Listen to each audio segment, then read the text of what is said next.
Hi, welcome to another episode of Veterans View.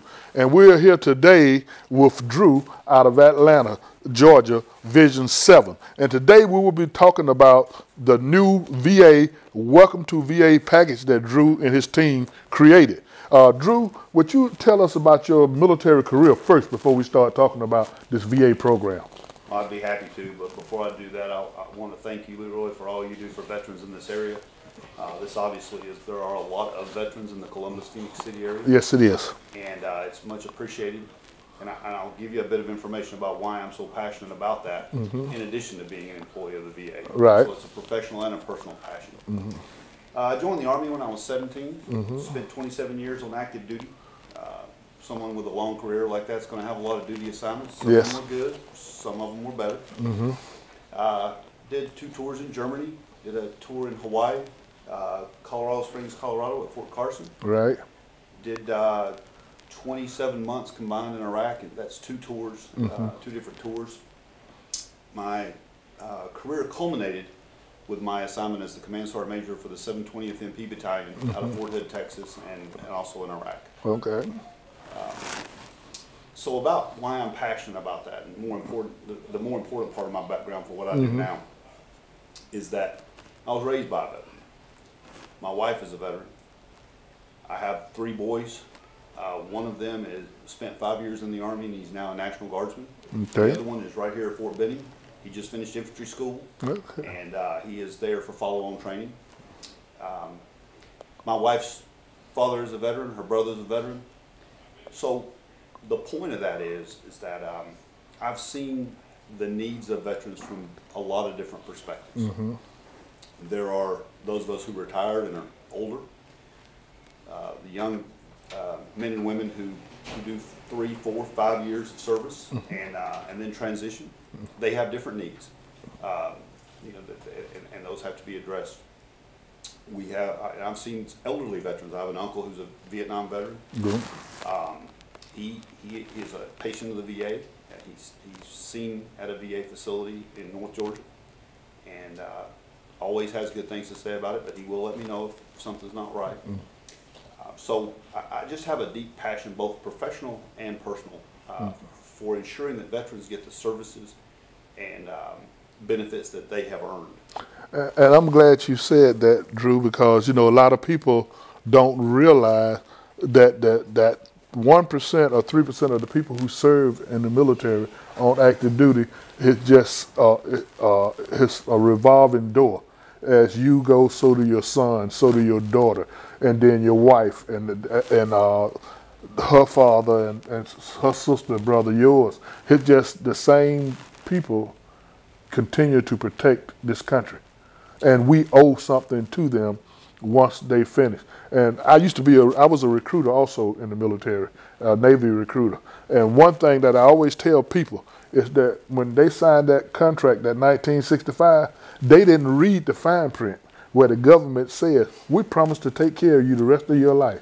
And now sometimes it seems that it gets harder, then we try to fix it and it gets better. But we had a saying in the Navy, if it ain't broke, don't fix it. And it seemed to me, a lot of the things that we do, we try to fix something that's not broken. And hopefully we'll get to the point, once we get it right, we'll stop that for another generation at least. But today, we want to talk about this new program that you have created here.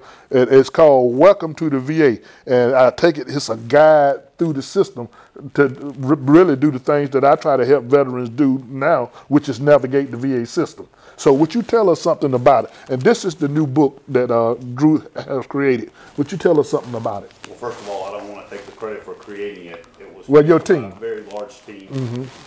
The Veteran Experience Office, it's headquartered up in D.C. at VACO, VA Central Office. But we had a lot of help, a lot of good designers, a lot of people who understand human-centered design, which is designing a program around the individual as opposed to the other way around. But the VA Welcome Kit is precisely that, Leroy. It's a navigational aid to help veterans, family members, caregivers, and survivors to access the benefits and services that they've earned. Whether you've just left the service or whether you've been a civilian for a long time. This guide is something for you, and we don't see it as just for one segment of the population, but something that every veteran can look at for navigational assistance to get the particular service that they're looking for. One of the things that that I like about the welcome kit, and I've heard, we have tested this, field tested this, we've gotten tons of feedback from hundreds of veterans, and I think what they like about it is that they can go in there and find the service that it is that they're looking for, and there's contact information for that. So we know that we got to reach veterans where they are. So when you go in there and you're looking for the particular service that you want, whether it be pre-need for the National Cemetery Administration, or it be health care from VHA,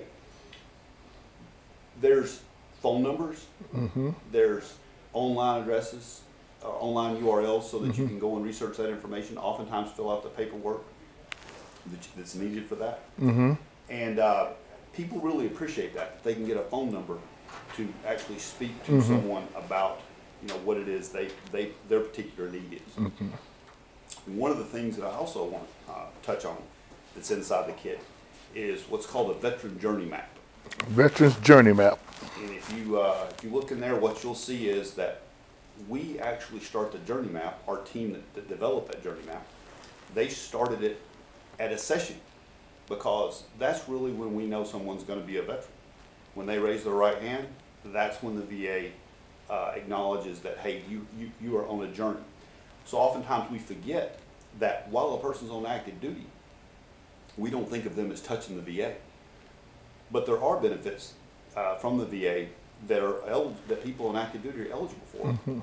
Two of them that come to mind quickly for those of us who've spent a great deal of time in the military is the home loans. I certainly used my home loan long before I became a veteran. Exactly. And educational benefits. You know, the military pays a portion of your tuition. You can use your GI Bill to pay the rest of your tuition while you're still on active duty if you're pursuing higher education. That's good information. So that's why I say that we start this journey map at a session when the young man or young woman joins the military, and we follow it through transition, whether that be getting out after 5 years or retirement after 30. We follow it through aging, and then all the way through internment, whether that be at an NCA facility or at a private facility. And in each one of those places, we found what's called moments that matter. Veterans told us that at this point in my life, this was what is or was important to me. And then in those moments that matter, we found the friction points or pain points for veterans and started teasing that out so that we could help the administrations, whichever one that particular service or benefit belongs to, we could help them to better serve the veteran in getting past that pain point. Okay. Well, you know, I have a question, and we're talking about the pain points, and as we talk about navigation, are we talking to the military when they have separation classes and getting out in those classes and teaching about, hey, when you get out, you need to go, number one, file your DD-214 with the probate judge at the local courthouse. Number two, you need to go straight to the VA and register.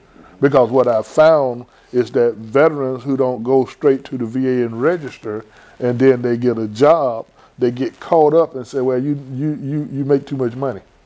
And but if they had went and registered when they first did, then they wouldn't be caught in that. And right now they fit to lose that money because they're sick. Yeah. So y'all are involved now with separation classes? There is. VA is involved in the transition assistance program. And one of the problems that we acknowledge, and I think is known, both with veterans and with the VA, we understand that transition assistance is one piece. But veterans have a lot of things on their mind when they're transitioning. And their life is changing. Whether you've only been in for 3 years or when I left at 27, that was a very tumultuous and trying time for me. I had to move my family. I had to find new employment. There were a lot of things on my mind. So quite honestly, many times the VA benefits are not what's on the top of the service member's mind. Mm-hmm. So to supplement that, we want to reach out to them again, and that's what the VA Welcome Kit is designed to do. It's one of its purposes is to get these in the hands of transitioning service members. And we have a website where you can go and download this kit. Mm-hmm. It's va.gov /welcome-kit. Okay. You go in there, or you can just go to va.gov, scroll to the very bottom, and there's a link there that'll take you to that page Okay. to download the Welcome Kit. Now, for those who are not so computer savvy, is there a phone number that they can call and get some kind of assistance? Absolutely, absolutely. And I don't want to give this number wrong, so I'm actually going to refer to my notes here if you don't mind. That's fine. That's fine. I think you are probably familiar with the VA White House hotline. No, I know about it, but I don't use it. Let me tell you about the VA hotline before I give you the number. First of all, it's manned by 60 trained agents who understand VA. Okay. They don't necessarily know all the answers to all the questions, but what they know is how to get you to the right person to answer your questions or to help you access that benefit or that need that you have. So it's open 7 days a week, 24 hours a day, 365. And they're there to answer your questions. And that number is 855-948-2311. Okay. These people are really helpful. Well, They do a great job. This is a relatively new program, and it's part of our office, and we're very proud of it. Well, that's great. And one of the things that I am really concerned about is having someone that goes into the transition classes that know what they're talking about and can put truth to power. So, for instance, we're right here at Fort Benning, and when those soldiers start transitioning out, whether they are retirees, retiring, or people who did 4 years and getting out, if that guy that's doing the transition, is he a VA guy? Is he just a regular person? Is he a guy that knows what he's talking about? Is my concern. Because when I retired and I went through a separation class, they called them separation classes at that time, and it was a week-long class, and I went to Maxwell. Although I'm Navy, I was stationed in Tuscaloosa in charge of recruiting for West Alabama. And I went to Maxwell for the class, and it was a good class. I mean, they really taught you, prepared me for retiring. And retiring still was a culture shock to me.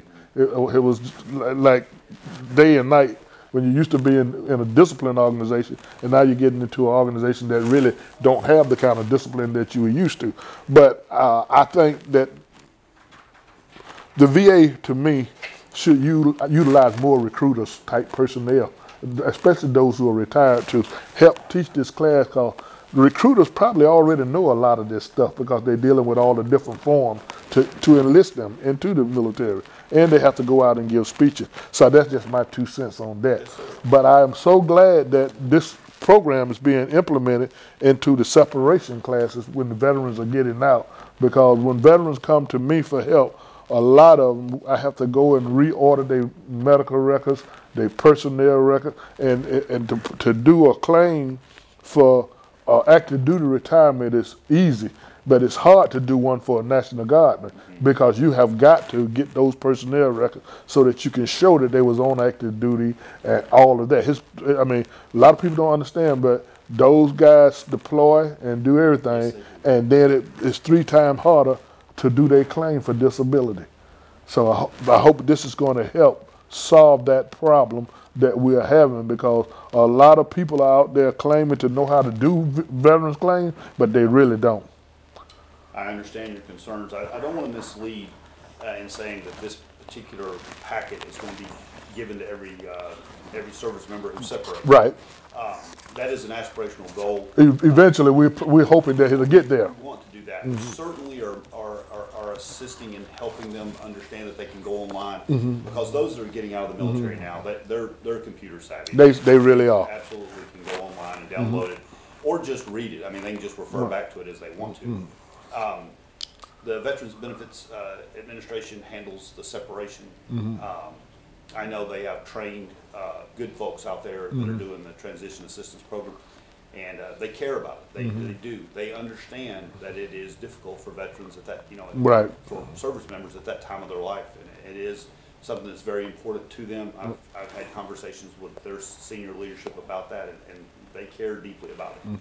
Well, and I'm sure because now mostly every base has a little VA office there to help veterans, and that's the other good thing. I don't know who came up with that, but that was something positive because it wasn't there for me when I retired.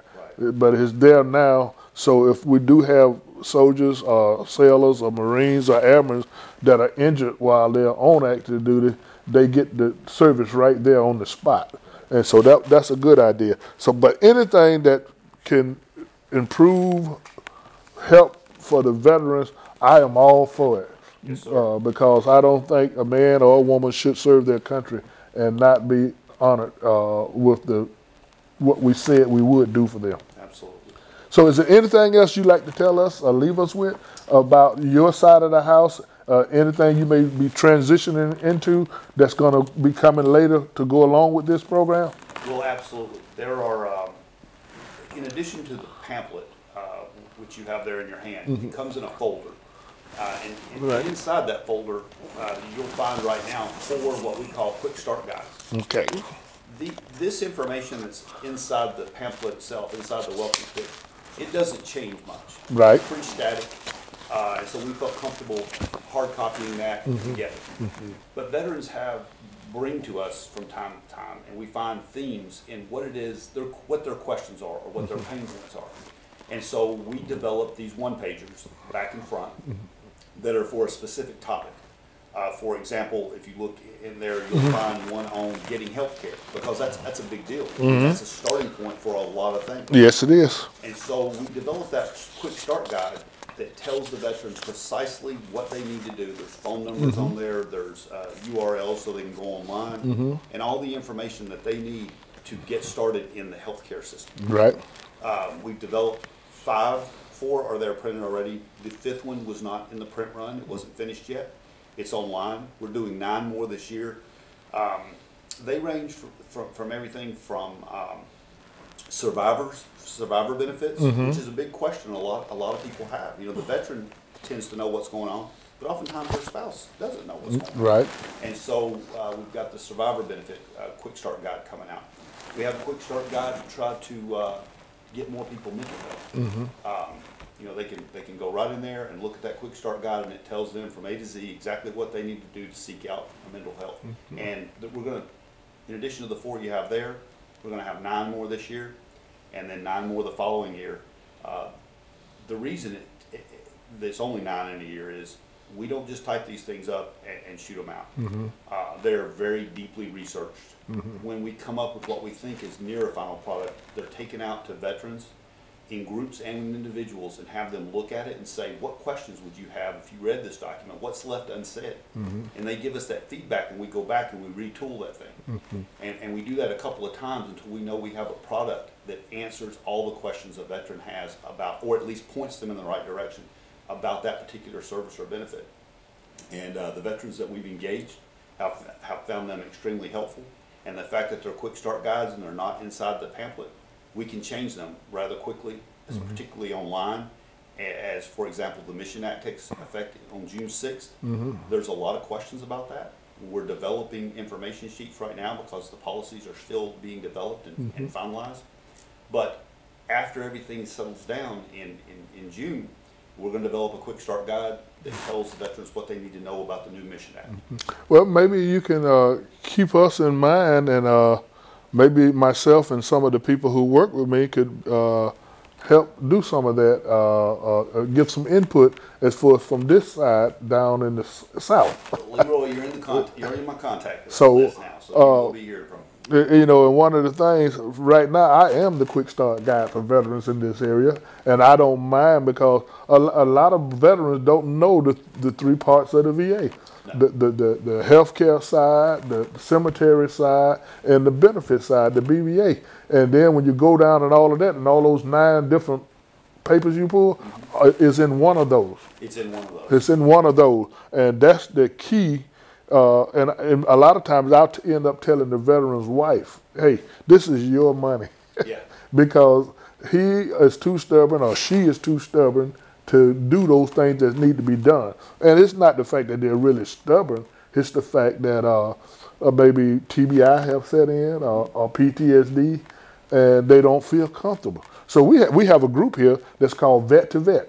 And Vet to Vet helps veterans to reconnect with themselves and with their spouse or significant other and with the environment around them. So we are doing things and we're partnered up with the VA here locally so that when we do have these group meetings, if a veteran needs help, they're out of their medication, they need to speak to a doctor right then, that we can get them right there on the spot to see a doctor. So that's wonderful. Those are some of the things that we are trying to do. And we want to thank you for taking the time out to come down here in beautiful Phoenix City, Russell County, Alabama, to talk to our veterans and let them know that, hey, you guys are working hard to take care of them. And I've worked for the VA before. I worked for them for 4 years. I'm happy with the VA. And I tell everybody, you can get mad with the VA, but it's not the VA. A lot of times it's the people you run into. And then we just have to fix that. We have to navigate that to get you what you need. Absolutely. So again, thank you for coming. Thank you for and we appreciate it. And we look forward to interviewing you again when the mission program comes out. All right. Okay? Thank you so much. Thank you.